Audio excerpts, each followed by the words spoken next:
Muy bien, jóvenes, vamos a activar las cámaras. Y muy bien. A ver, primera pregunta para que todos participen, pero vamos levantando la mano, ¿ya? La primera pregunta, jóvenes, todo placer, ¿es malo? ¿Sí o no? A ver, Milka, ¿qué dice Milka? El placer es bueno, obviamente en algunas cosas, porque por ejemplo, sin el placer nosotros no llegaríamos a hacer actividades. Por ejemplo, cuando uno tiene hambre, va a comer y cuando termina de comer queda satisfecho, entonces quedas complacido. Además, si uno tiene ganas o el placer de comer un pastel de chocolate, tú vas y lo compras.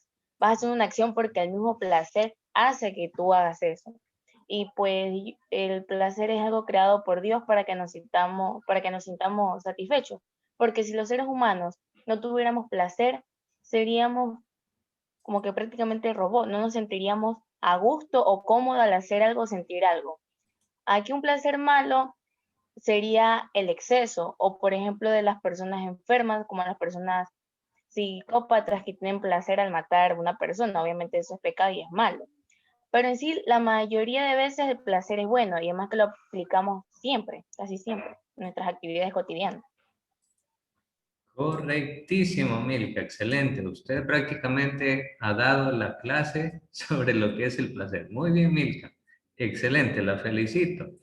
Así es, como dice la compañera Milka, jóvenes, el placer en sí mismo, en realidad, pues no hay ni bueno, no es ni bueno ni malo, sino que va a depender de cómo nosotros sepamos utilizar el placer.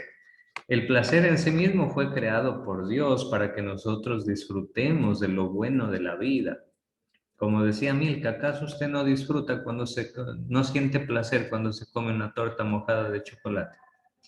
¿O no siente placer cuando se come una torta de tres leches? O una salchipapa con mayonesa y no sé. ¿Siente placer o no? Por supuesto que siente placer. ¿Sí o no? Entonces, esos placeres de la vida, pues sí, fueron creados por Dios, efectivamente. Así es, muy bien. A ver, pero ya le doy la palabra a Edward también, que aquí me está escribiendo en el chat. Muy bien, Edward. Muy bien. Aquí les quiero preguntar lo siguiente.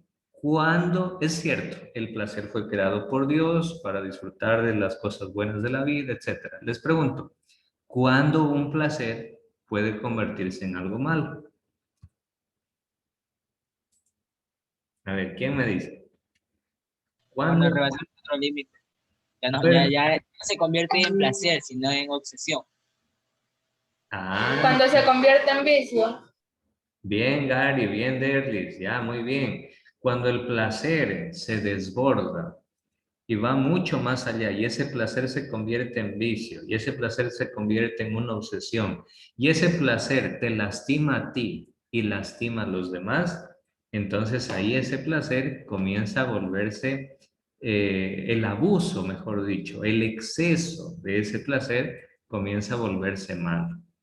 Por eso, jóvenes, un pensador llamado Aristóteles decía siempre que hay que actuar con virtud en la vida y la virtud está en el centro. No hay que irse a los excesos, no hay que irse a las exageraciones. Muy bien, Edward nos dice por acá, dice, hay dos tipos de placeres, los físicos, el gastronómico. El físico es, por ejemplo, como el dinero, el gastronómico es sobre la comida. También hay el placer auditivo, visual. Así es, Edward.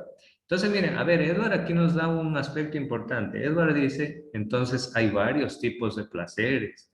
Por supuesto, Edward, así es. Hay diferentes tipos de placeres.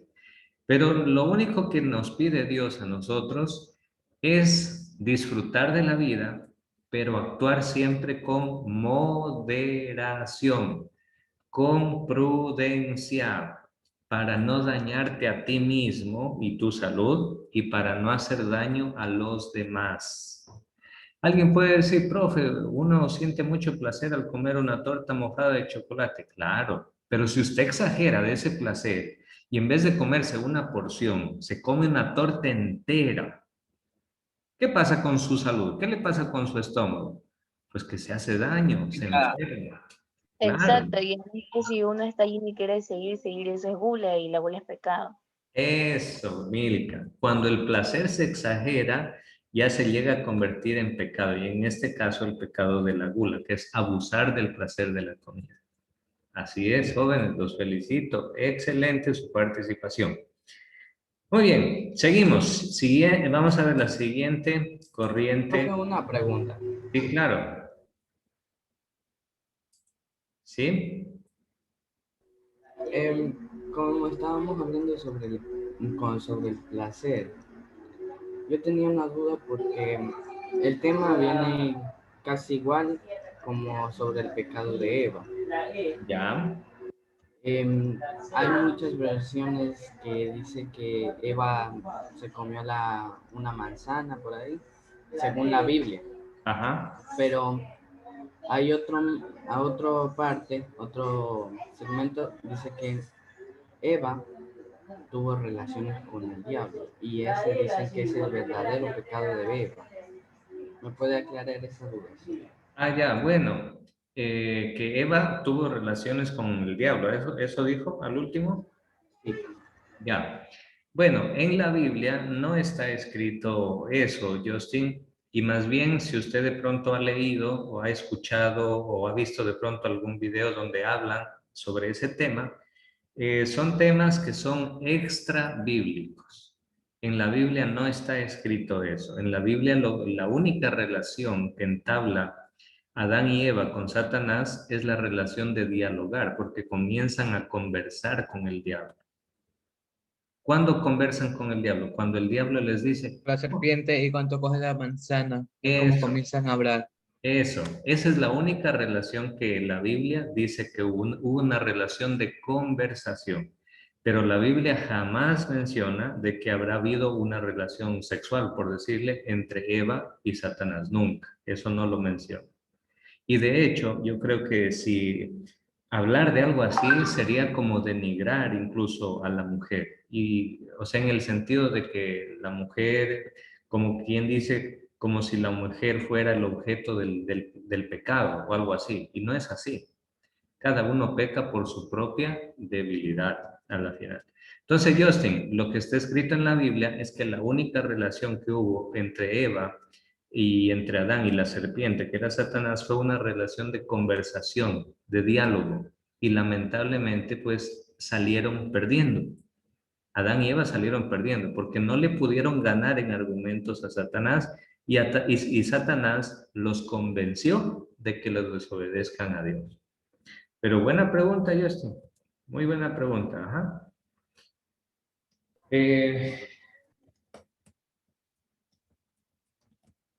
Vamos a la siguiente. Entonces estábamos viendo, jóvenes, las distintas corrientes éticas, ¿verdad? Entonces aquí yo quiero indicarles la siguiente corriente ética que es importante. Entonces recuerden, jóvenes, el mensaje de esta primera corriente ética del hedonismo es de que pues la vida ha sido creada para disfrutar de los placeres buenos y positivos que nos da la vida, pero que no tenemos que abusar de ellos, porque si abusamos de esos placeres, nos dañamos, nos enfermamos y podemos cometer en el pecado, caer en el pecado. La segunda corriente, el estoicismo. Es una concepción ética de la escuela estoica según la cual el bien no está en los objetos externos, sino en la sabiduría, en el dominio del alma, que permite liberarse de las pasiones que perturban la vida. Según los estoicos, una persona buena es la persona que cultiva la sabiduría. Es una persona que se instruye, una persona que estudia, una persona que medita, que reflexiona qué es lo bueno y qué es lo malo. Y según los estoicos, esa sabiduría lo conduce a tener un dominio del alma, un dominio de los malos deseos. Y gracias a eso puede liberarse de las malas pasiones. Miren, interesante esta ética estoica, ¿no? Prácticamente los estoicos nos dicen que tenemos que aprender a controlar nuestros malos impulsos, que cuando nosotros aprendamos a controlar esos malos impulsos, vamos a hacer cosas buenas en la vida. Entonces, miren, bonito, interesante, ¿no? Luego tenemos el utilitarismo, es otra corriente ética. Es una teoría que trata de diferenciar el bien del mal al enfocarse en los resultados de las acciones. La opción más ética es la que produce el mayor beneficio para el mayor número de personas. Lo que dé mayor utilidad, no solo utilidad económica, sino lo que sea más útil para la mayor cantidad de gente, eso hay que hacerlo. Les pongo un ejemplo. Vamos a preguntarle a Manuel Pilay. Manuel, vamos a suponer que usted va manejando un tren, ¿ya? Va manejando un tren. Y resulta que usted llega a un lugar donde los rieles, la vía del tren, se divide en dos, a la derecha y a la izquierda. Usted no, resulta que se le van los frenos al tren, usted se queda sin frenos, pero usted es el único que puede controlar ese tren. Pero lo único que puede hacer es manejar, como quien dice, el volante del tren para llevarlo a la derecha o a la izquierda. Atención, Manuel. ¿Qué camino tomaría si en el riel del tren de la derecha está amarrado una persona ahí? Alguien por ahí lo han amarrado para que el tren lo aplaste. Una persona. Y en el camino de la izquierda están amarradas 5 personas en las vías del tren. ¿Qué camino cogería Manuel Pilay? A ver, está difícil la pregunta, profe. Muy buena, muy buena. A ver, ¿derecha o izquierda? Profesor, ¿lo puede repetir? La No, pregunta. cállate. Ya me callé. A ver, A ver, yo diría las 5 personas. ¿por qué? Porque no sabré si son personas o No, son algo. no, son personas, son personas, son personas. Ah, pues.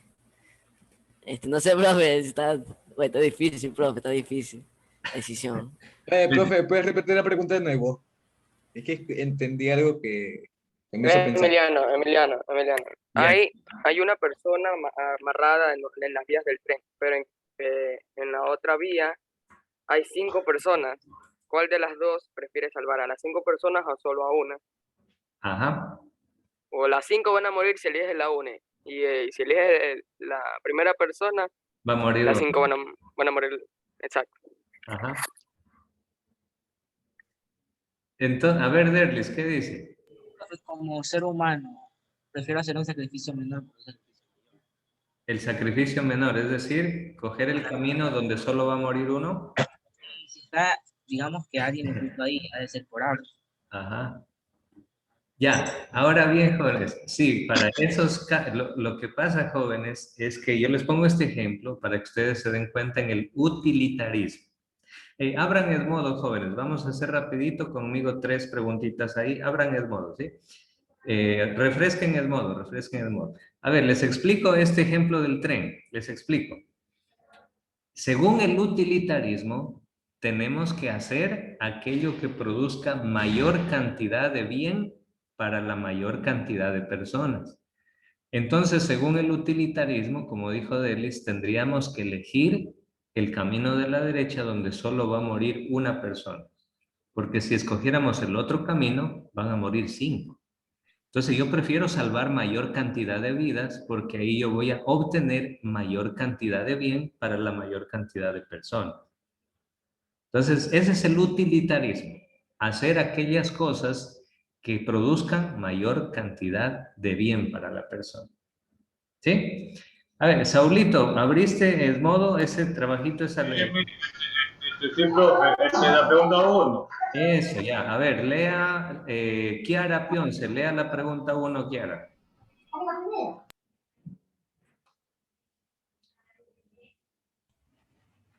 Selecciona verdadero y falso con la siguiente el enunciado. Todo placer es malo. Todo placer es malo. ¿Verdadero o falso? Falso. Falso. Ya dijimos que no todo el placer es malo. Muy bien. Segunda pregunta. ¿Cuál es? Julio Rodríguez. Segunda pregunta. Selecciona verdadero o falso según corresponde al siguiente enunciado. La ética y la moral son exactamente lo mismo. ¿La ética y moral son lo mismo, verdadero o falso? ¿Qué dicen? Ya dijimos que no son exactamente lo mismo. La ética está relacionada con la filosofía, con el estudio. En cambio, la moral está relacionada con las costumbres. Entonces, exactamente lo mismo no son. Siguiente pregunta. Gary, ¿cuál es la última? Por tanto, falso, claro. La pregunta 2 sería... Selecciona verdadero o falso. Cuando se abusa y se exagera en el placer, este se puede convertir en pecado. ¿Qué dicen? ¿Verdadero o falso, Gary? Verdadero. Verdadero. Es verdadero. Así Milka lo explicó con un ejemplo. Cuando nosotros comemos demasiado torta de chocolate hasta enfermarnos, ese placer se convierte en gula y la gula es un pecado. Listo, envíen jóvenes, envíen ese trabajito. Profe, si hay asignación, es para el otro. Profe, que todas son falsas, ¿no? No, la primera era, a ver, ¿cómo fue? ¿Cómo quedaron las respuestas, Gary? Dos falsas y una verdadera. La última es verdadera, sí. Ajá. La 1 y la 2 falsa y la última verdadera. Así quedamos, ¿no? A ver, verifiquen si les sale ya bien las respuestas. ¿Cuánto te salió, Edward? Me salió 10. Ya, entonces También, profe, 10. estamos bien, estamos bien. ¿También, Saulito? Ya, perfecto. Listo, jóvenes, aquí terminamos la clase sobre la ética. Sí. Y hay asignación para el otro. ¿Para para cuál, Saulito? La asignación de Rey. Ah, para la historia del rey, sí, Saulito, hay la asignación. Sí. Pregunta. Sí, diga, Katia. Sobre ese tema de lo del tren, si no se escoge ninguna de las dos opciones, quedaría en el medio y se quedaría atorada, ¿no? Porque dijeron que el tren sigue adelante sin Ajá, parar. el tren estaba con los frenos dañados, no puedes ni frenar ni nada. Obviamente que si tú pudieras frenarlo al tren, lo mejor es frenarlo y que no muera nadie. Pero en este caso hipotético, es un caso no de la vida real, es un caso hipotético que yo lo estoy creando ahorita para explicarles, pues en ese caso el tren no tenía frenos ni nada, solo habían dos opciones, derecha o izquierda. Ajá. Entonces ahí, según el utilitarismo, hay que escoger lo que haga mayor bien a la mayor cantidad de personas y nada más. ¿Sí? Listo, jóvenes, cuídense y de aquí nos vemos la próxima clase, ¿sí? Que pasen bien. Chao, jóvenes.